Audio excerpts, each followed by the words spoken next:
Have you riders been looking for all the benefits of a super light electric mountain bike with the versatility of a full powered? This could be it.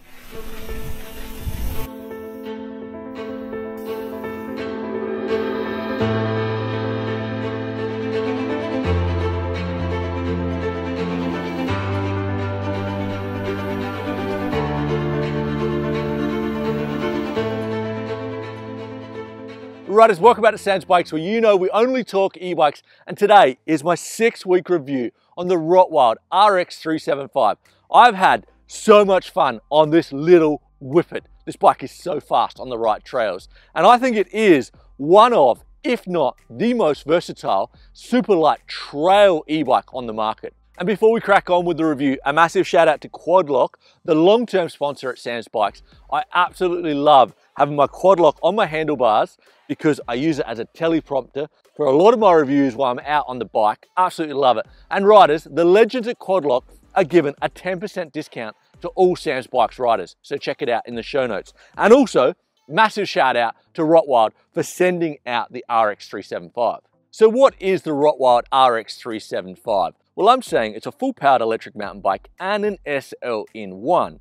It's powered by the Shimano EP8 with 85 Nm of torque, a quick-release battery with 360 watt-hours, and it's coming in 18.4 kilos in a large, which is impressive, and I did weigh it. Full carbon frame, rolling on 29 wheels, and 150 suspension up front and 140 in the rear. And geometry numbers in a large, which I've been testing: reach 475, head tube angle 65.5, seat tube angle 75.5, bottom bracket height 345, and a chain stay of 450. So 2 bikes in one. What exactly am I talking about? Well, over the last 6 weeks, this has been the only bike I've been riding. And I've been riding it with super light e-bike groups and full powered. So when I go out in the super light, I go into the Shimano app, I drop it down to 50 or 60 Nm of torque, depending on who we're riding with, and we go out for a few hours. And then with the full powered, I go into the Shimano app again, go up to 85 Nm of torque, grab the second battery in the backpack, and you'll see here, riders, it is 1.9 kilos. It actually is not a deal breaker. I normally don't like having a backpack, but this is like the medium size Evoke, and it's actually really comfortable.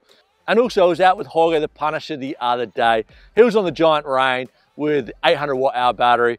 I was on the RX375 with 2 batteries, and we did an epic 3-hour beast of a ride. And we both finished with 10 or 15%. So the range is very good with 2 batteries. Now, time for the real world story. I've got a pretty big riding group in Madrid, and the WhatsApp chat starts on about a Wednesday, talking about where we're gonna ride and specifying if it is an SL or a full powered ride, because my mates are busy. They also don't like waiting, and you can ride super light bikes with full powered, but it is a compromise. And if there's 6 riders that go in for a ride and one's got an SL, it's definitely a compromise ride. But not with this bike, because you got 2 batteries and you got the full power. So it is just such a versatile bike. So that's the bike in a nutshell. But most importantly, how does it ride? Well, I've loved this bike. I've been riding it mostly at my trail center in Pardo, and this bike on the right trails is an absolute rocket ship. It's so agile and responsive, and full power, 18.4 kilos. It is a dynamic bike to ride. Absolutely love it. And I'm gonna make it make the analogy like a go-kart. When you're going around riding a go-kart and you turn into that corner and you're feeling everything, you're so low to the ground. That's what a trail bike and this bike feels like. You're really connected to the bike. It feels like you're going faster than you are. It jumps so well. You see it in a bit of slow motion.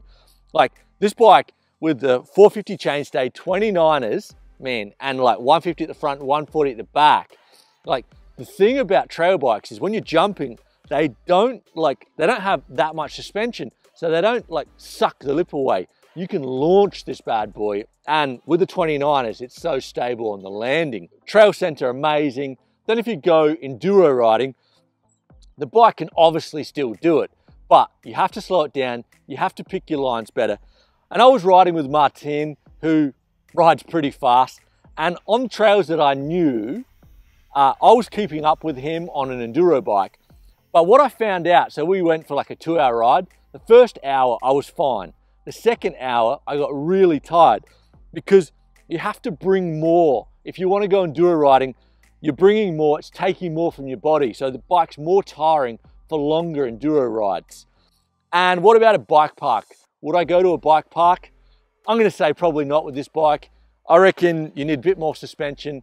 I probably would be looking, they actually have a bigger brother, the enduro bike, similar, you know, setup with the removable battery, full power.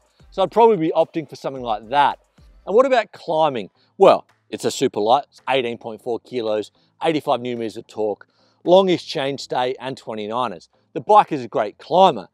You know, one thing I would say is when it's really steep, the seat tube angle is like 75.5. Now it is, you do need to sort of weight the bike a little bit more, bend those elbows over. It's not a problem, but when it's really steep, you need to have good position on the bike. And now into suspension, and Rotwild have gone for the 4-bar horse-link suspension design. And I was really impressed with the whole system. Like, it didn't bottom out. Like, when it bottomed out, there was no clunking or anything like that. So it has that bottomless feeling. It also sat up in its travel. The bike really like felt active and like, you know, like how a trail bike's supposed to feel. One thing I'm going to say is it didn't feel really plush. You know, that's probably how I had the bike set up because I was jumping, I was trail riding and enduro riding. And I also do like my suspension a fair bit firmer. Okay, so this little pocket rocket definitely packs a punch. But what do we think of the appearance? Put it in the comments, riders. I personally love Rotwild bikes.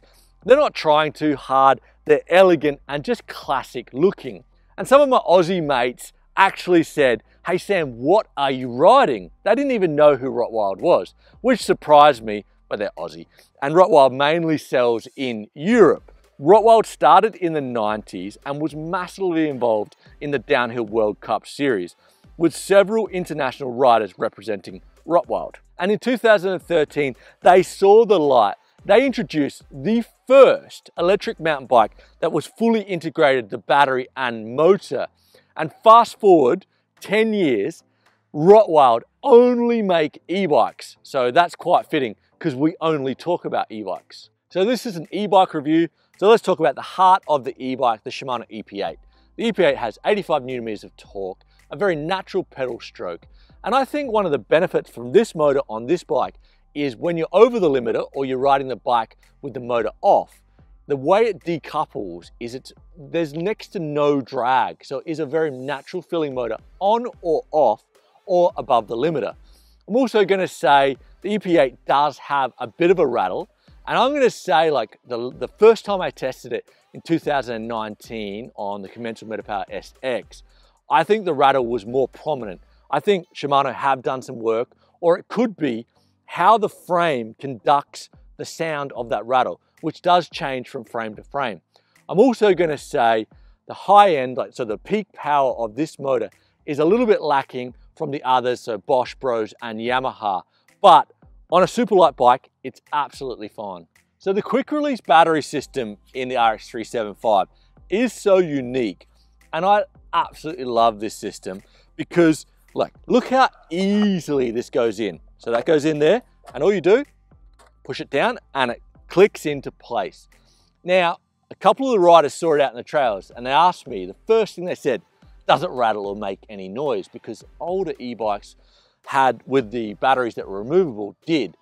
This battery, it's actually a very tight fit. You need 2 fingers and really put pressure on to get it out. But you change it in like 2 seconds and the battery does not rattle or move at all. Now let's talk range, and I'm sure you riders have questions, just like I had, because I didn't really understand this bike when I first saw it. Full power, smallish battery, 360 watt hours. But range-wise, if you're riding it as an SL, and let's say you tune it between 50 and 60 newton meters. Now, range is really hard to talk about because there's so many variables. Your weight, your fitness, the tires, the terrain, the temperature, all that stuff. But I was getting 2 to 3 hours and around 700 to 1,000 meters of vert on one battery at 50 newton meters of torque.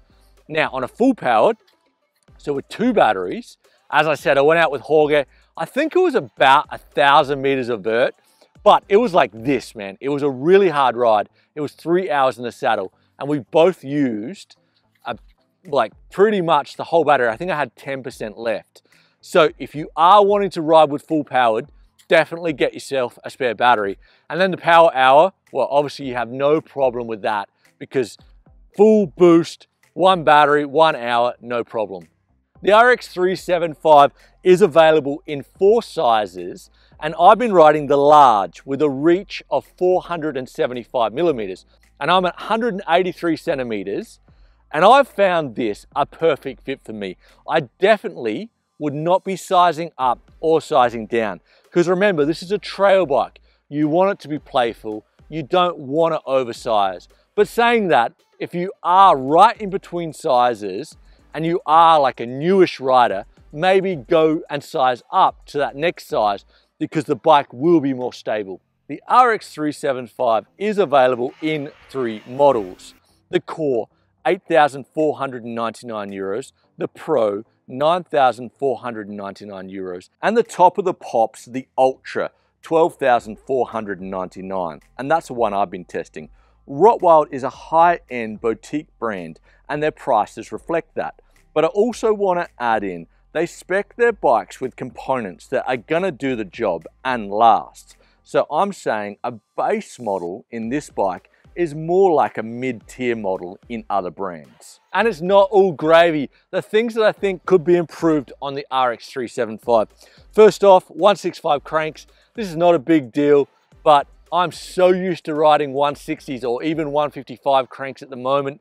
And I think for 2 reasons, it helps keep the cadence higher, and the EP8 likes to be in high cadence, and also pedal strikes. So I'd like to see 160 cranks on it. The handlebars, don't like the sweep, and also the handlebars are really quite slippery. I had to use hairspray on the grips so they wouldn't slide around, and I'd like to have a bit of a rise, but that's more of a personal thing. Tires, they came with knobby nicks. Now that's not a deal breaker at all, but for where I'm riding, I always say you have to match your tires to your terrain. So I changed them out to the famous Tacky Chans. Love these tires. And also, I'd love to see a flip chip in this bike. Like with a 66-degree head tube angle, this bike is very confident and very capable. I'd like to have a flip chip to maybe slacken it out and drop the BB a little bit. That would be cool. And the last one, I'm not sure it's a pro or a con. I found the bike super fast to set up. And I'm going to put that down to the Fit 4 dampener, because there's less buttons, less things to play with, and it's much quicker to get that baseline tune. But for me, I'm going to say I would prefer a Grip 2 dampener because I can tune in suspension. I can fine tune it a bit more, and I do kind of pride myself on it, and I do like to do that. So I would prefer a Grip 2. And now down to my favorite part of the review, the speculation. Who is the Rotwild RX375 for? Well, I see it perfect for some rider looking for an SL or a full powered, and they're not sure which way to go, because you are getting the best of both worlds.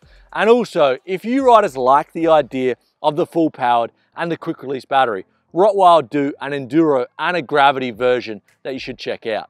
And now onto the conclusion and the million-dollar question. Would I buy the Rotwild RX375 today with my hard-earned cash? I'm going to say bloody oath if I was riding in my local trail center all the time and I wanted to ride with full-powered and SL bikes together and get the benefits of both. I'm also going to say I would be tempted to try the enduro model of this bike, because for my style of riding, I'd probably find that even more versatile. But if you're looking for a trail bike that can do SL and full powered riding, this bike is a great option. And there you go, riders. That is my review of the RX375. I had a fantastic time. And if you like this review, do me a favor, smash the subscribe button, smash the like button, put a comment down. It really does help out at Sam's Bikes. And you know it. Stay safe out there, and we are going to see you next week.